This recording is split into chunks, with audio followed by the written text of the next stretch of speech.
وہ صحابہ کرام جو انصار اور مہاجرین ہیں، قرآن مجید جن کی فضیلت بیان کرتا ہے، جب وہ رسول اللہ صلی اللہ علیہ وآلہ وسلم کی قبر انور پر جاتے تھے اور وہاں سر رکھ کر وسیلہ کیا کرتے تھے، تو مروان ان صحابہ کو گدی سے پکڑتا تھا اور ان کو کہتا تھا کہ تم یہ کیا کر رہے ہو۔ بسم اللہ والصلاة والسلام علی رسول اللہ وآلہ وعلیہ السلام علیکم ورحمۃ اللہ وبرکاتہ۔ امید کرتا ہوں آپ خیریت سے ہوں گے، پروردگار آپ سب کو اپنے حفظ و امان میں رکھے۔ دوستو، شام میں جب سے جولانی کی حکومت آئی ہے، وہاں پر ہم یہ دیکھ رہے ہیں کہ جو اہل البیت علیہم السلام کے مقامات ہیں، ان کی زیارات ہیں، وہاں آئے روز فتنہ پیدا کرنے کی کوشش کی جاتی ہے۔ ہوتا یہ ہے کہ ایک ہمارے مسلم سوسائٹی کے اندر ایک ذہنیت ایسی ہے کہ جس کے دماغ میں یہ بات بھر دی گئی ہے کہ مزارات پر جانا یہ شرک ہے، مزارات پر جا کر وہ اہل البیت کے مقامات مقدسہ کی زیارت کرنا، اولیاء کے مزارات پر جانا، یہ سب شرک ہے، اسلام میں اس کی اجازت نہیں ہے۔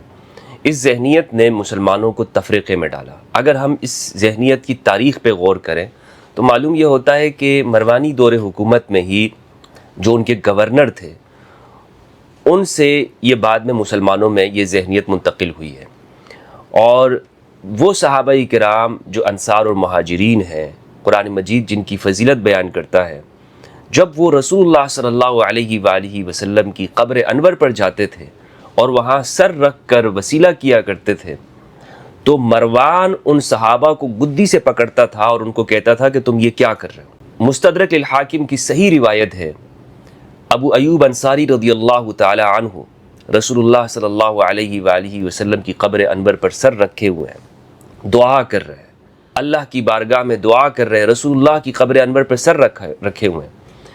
تو اتنے میں ہی مروان وہاں پر آتا ہے اور حضرت ابو ایوب انصاری رضی اللہ عنہ ان کو یہاں پر ان کی گدی سے پکڑتا ہے اور ہٹاتا ہے اور کہتا ہے کہ تم یہ کیا کر رہے ہو، تم یہ کیا کر رہے ہو۔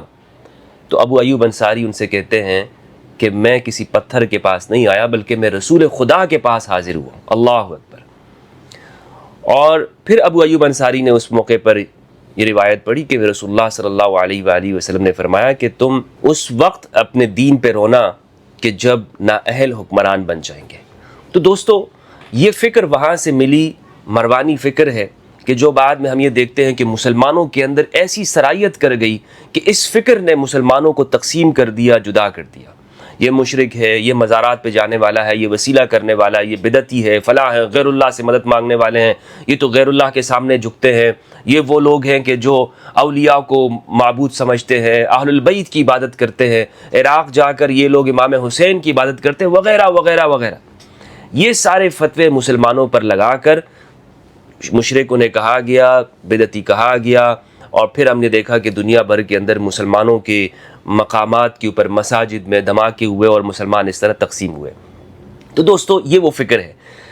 آج یہ ہمیں کھل کر نظر آ رہی ہے کہ شام کے اندر آپ یہ دیکھیں کہ ان کے ایک عالم ہیں وہابیوں کے، عدنان عرعور، اور جو پہلے 2012 میں رونما ہوئی تھے اور انہوں نے کہا تھا کہ مجھے فرشتے نظر آ رہے ہیں جو کہ ISIS کی مدد کر رہے ہیں، داعش کی مدد کر رہے ہیں، وغیرہ وغیرہ، اور بشار کی حکومت فلاں وغیرہ۔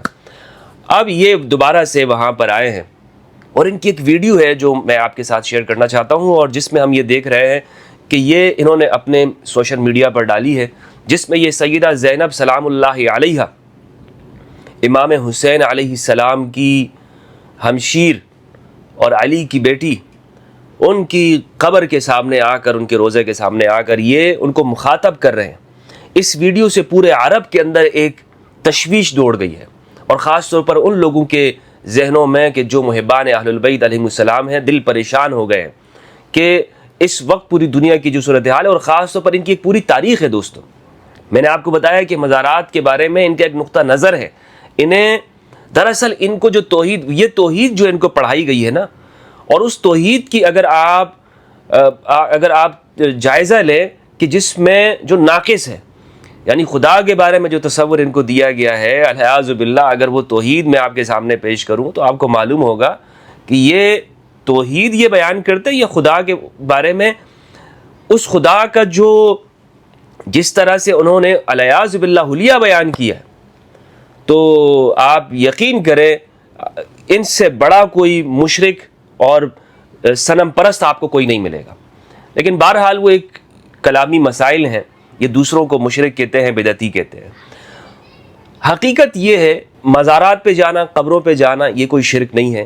وہاں پر جا کر وسیلہ کرنا، حاضری دینا، اللہ رب العزت سے دعا کرنا، یہ قرآن مجید کی آیات سے اور احادیث سے ثابت ہے. مستدرک الحاکم کی روایت ہے کہ سیدہ زہرا البتول علیہ السلام ہر جمعہ کی شب میں وہ حضرت سیدنا حمزہ رضی اللہ عنہ علیہ السلام ان کی قبر پہ جایا کرتی تھی اور رویا کرتی تھی. مسلم کی روایت ہے کہ رسول اللہ صلی اللہ علیہ وآلہ وسلم اپنی والدہ کی قبر انور کے اوپر جا کر حاضری دیتے، خود بھی رویا کرتے، اوروں کو بھی رلا دیا کرتے تھے. تو قبروں پر جانا یہ کوئی شرک نہیں ہے. یہ ذہنیت مسلمانوں کو ڈیوائیڈ کرتی ہے. تو دوستو عدنان عرعور کی یہ گفتگو میں آپ کو سناتا ہوں، پھر اس پہ ڈسکس کرتا ہوں.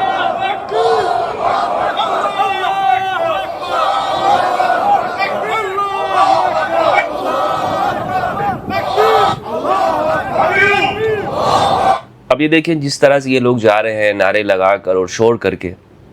آپ مجھے بتائیں کیا یہ یعنی یہ اپنے ایک فرقے کی بڑائی بیان کریں نا کہ ہمارے فرقے کی حکومت آ گئی ہے اور اب دیکھیں یعنی جو روزہ ہے وہ بالکل خالی ہو گیا ہے. انہوں نے دھمکیوں سے، بدماشیوں سے وہاں پر اس روزے کو بالکل خالی کر دیا ہے. آپ مجھے بتائیں اتنے شور کے ساتھ یہ مانتے ہیں کہ یہ رسول اللہ کی بیٹی ہیں، رسول اللہ کی نواسی ہیں. کیا یہ لوگ اس بات کی اجازت دیں گے کہ وہاں پر سعودی عرب میں یا دوسری جگہوں کے اوپر جا کر لوگ وہاں پر اتنی آواز کے ساتھ وہاں پر حاضری دیں؟ نہیں دیں گے نا. نہ یہ اخلاق ہے، نہ یہ طریقہ ہے. لیکن یہ مولانا صاحب چونکہ یہ بھرم میں ہیں، ان کا طریقہ یہی ہوتا ہے کہ یہ جب اپنی اقتدار میں آتے ہیں تو یہ اقلیتوں کو دبانا، اقلیتوں کے سامنے ان کو زیر کرنا، یہ ان کا طریقہ رہا ہے. السلام عليك يا زينب بنت علي بنت رسول الله صلى الله عليه وسلم إن كنت موجودة هنا وكنت موجودة في أي بقاع من ابھی دیکھیں یہ کہہ رہے ہیں کہ رسول اللہ کی بیٹی آپ کے اوپر سلام ہو، علی بن ابی طالب علیہ السلام کی بیٹی آپ پر سلام ہو، اگر آپ یہاں پر موجود ہیں یا آپ دنیا میں کسی جگہ موجود ہیں. یعنی ان کو یہ یقین نہیں ہے کہ وہ یہاں پر موجود ہے. یہی ان کے دماغ میں شیطان نے وسوسہ ڈالا ہے. یہ کبھی بھی یعنی اس سے پہلے کی تاریخوں میں آپ دیکھ لیں کہ یہ مانتے ہیں کہ اس سے پہلے کے ایسے بزرگوں کو مانتے ہیں کہ جن کا تاریخ وصال، تاریخ وفات وہ حضرت زینب بنت علی سلام اللہ علیہ سے پہلے ہو چکا ہے. لیکن انہیں پتہ ہے کہ ہاں یقینی طور پر ان کی قبریں فلاں جگہ پہ موجود ہیں. میں نام نہیں لوں گا، آپ کو خود معلوم ہو جائے گا کہ ایسی بہت ساری قبریں ہیں جن کو یہ یقین کے ساتھ وہاں پہ کھڑے ہوتے ہیں اور وہ کہتے ہیں کہ نہیں یہاں پر انہی کی قبر ہے، یہ جگہ انہی کی ہے. لیکن اہل البیت کی بات جب آتی ہے تو یہ کہتے ہیں نہیں یہاں پر یہ شاید موجود ہے یا موجود نہیں ہے. یہ ہے ان کے دماغوں میں جو شیطان نے وسوسہ ڈالا ہے کہ آپ یہ کہہ دیں کہ نہیں یہ تو پتہ ہی نہیں ہمیں کہ یہاں پر اہل البیت ہے یا نہیں ہے. حالانکہ یہ صحیح روایات ہے. اہل البیت علیہ السلام خود انہوں نے ان کی جو اولاد ہے امام جعفر الصادق علیہ السلام، امام باقر علیہ السلام، انہوں نے خود اپنی زندگی میں بتایا ہے کہ ہمارے جد کی امام علی کی قبر کہاں ہے، امام حسین کی قبر کہاں پر ہے. اولاد ہی بتائیں گے نا. یہ تو نہیں کہ باہر کے لوگ بتائیں گے کہ جناب ہمارے بڑوں کی قبریں کہاں پر ہیں. اولاد ہی بتاتی ہے کہ ہمارے نانا کی، دادا کی، والدہ کی قبر انور کہاں پر ہے، ان کی عمر کہاں پر کتنی ہے اور کب اور کس جگہ پر اور کیسے ان کی شہادت ہوئی. یہ سب کچھ اولاد بتانے والے ہیں. باہر کے لوگ تو نہیں بتائیں گے. باہر کے لوگوں کو اگر پتہ بھی ہوتا ہے تو زیادہ علم انہی کو ہے کہ جو گھر والے ہوتے ہیں. لكن أسأل الله عز وجل أن يوصل لك سلامنا، وإننا نشهد الله عز وجل ثم الناس جميعا أننا نحب آل البيت ونحب أمك ونحب أباك، وأسأل الله عز وجل أن تكوني في أعلى عليين مع جدك رسول الله صلى الله عليه وسلم ومع أزواجه عائشة وحفصة وبقية أزواج النبي صلى الله عليه وسلم، ونشهد أننا نحب آل البيت جميعا، وأن هذا أصل ديننا، وأن حبك إيمان ودعاءك دون الله شرك لا نؤمن به. وصلى الله وسلم على نبينا محمد وعلى آله فردا وعلى أصحابه، والحمد لله رب العالمين على التوحيد اچھا، یہ جس طرح سے آپ مجھے بتائیں سلام کرنے کا یہ طریقہ ہوتا ہے، یہ تو ایسے ہے کہ جیسے آپ کسی کے سامنے حاضر ہو جائیں اور ان کو دھمکانا شروع کر دیں۔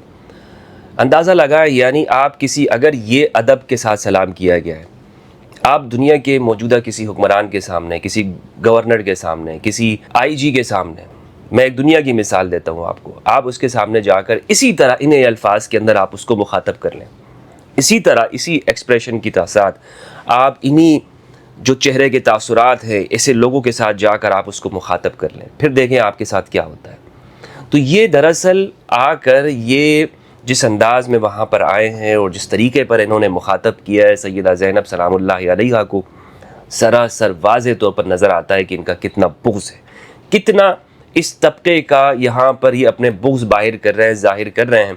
اور جس طرح آپ یہ دیکھیں کہ آپ کو خالی ہے، زائرین سے بالکل خالی ہے۔ اگر یہ ان کا دعویٰ محبت ہے تو زائرین کہاں پر ہیں؟ کیوں وہاں پر موجود نہیں ہیں؟ کیوں لوگ وہاں پر خوفزدہ ہیں اور ڈرے ہوئے ہیں؟ تو اس انداز کو آپ دیکھیں۔ اور پھر میں آپ کو یہ بتاتا چلوں، یہ یہاں پر حاضر ہوئے ہیں نا، صحیح مسلم کی روایت ہے کہ 3 مساجد کے علاوہ آپ کسی کی طرف آپ کجاوے باندھ کر نہ جائیں۔ اور ابن تیمیہ جن کے یہ پیروکار ہیں، ان کا بھی کہنا یہ ہے کہ آپ حتیٰ کہ روضہ رسول کی جانب جانے کے لیے اگر آپ جاتے ہیں تو آپ ایک بدعت کا کام کرتے ہیں، جس کی وجہ سے ابن تیمیہ کے اوپر خود دمشق کے اندر اس زمانے میں فتوے لگے اور جیل کے اندر ان کو پابند سلاسل کیا گیا۔ تو یہ یہاں پر کس نیت کے ساتھ گئے ہیں؟ اگر یہ عبادت کی نیت سے گئے ہیں تو پھر تو انہوں نے شرک کیا ہے اپنے مسلک کے مطابق، اور اگر عبادت کی نیت سے نہیں گئے ہیں تو پھر انہوں نے ایک لغو کام کیا ہے۔ تو بہرحال دوستو، خود ان کے ہی مسلک کے مطابق ان کا یہ جانا وہاں پر یہ درست نہیں ہے، یہ وہاں پر حاضری درست نہیں ہے، جس کے بارے میں یہ کہہ رہے ہیں کہ میں یہاں پر حاضر ہو رہا ہوں اور سلام بھیج رہے ہیں اور وہاں پر عقیدت کا اظہار کر رہے ہیں۔ حالانکہ یہ عقیدت کا اظہار نہیں ہے، یہ کھلا واضح طور پر دھمکی کا اظہار ہے۔ اللہ سبحانہ و تعالی ہم سب کو اس طرح کے رویوں سے بچائے۔ یہ یقین جانیں کہ یہ ایمان میں اور نفاق کے درمیان میں فرق اسی بات سے ہو جاتی ہے کہ آپ کا اہل البیت کے ساتھ کیسا تعلق ہے، آپ کا اہل رسول کے ساتھ کیا تعلق ہے، کہ جو ایمان کی اساس اور بنیاد ہے۔ یاد رکھیے گا، ایک شخص اپنی اس دنیا کے اندر بڑی سے بڑی عبادت کرتا ہو اور بلکہ رکن یمانی اور مطاف کے درمیان میں، حجر اسود کے درمیان میں بھی وہ بیٹھ کر وہ 70 سال تک اگر وہ عبادت کرتا رہے، نمازیں پڑھتا رہے، صفا اور مروہ کے درمیان میں وہ سعی کرتا رہے، اور زمزم کے پانی سے وہ صبح شام وضو اور غسل کرتا رہے، لیکن اس کے دل میں اگر ذرہ برابر بھی اہل البیت کا بغض ہے، اس کی عبادتیں اس کے گندے کپڑے میں لپیٹ کر اس کے منہ پہ مار دی جائے گی۔ اللہ ایسی کوئی عبادت قبول نہیں کرتا کہ جس میں اہل البیت کا بغض ہو۔ اللہ سبحانہ و تعالی ہم سب کو قرآن مجید میں تدبر کرنے اور اہل البیت کی معرفت عطا فرمائے۔ والسلام علیکم ورحمۃ اللہ وبرکاتہ۔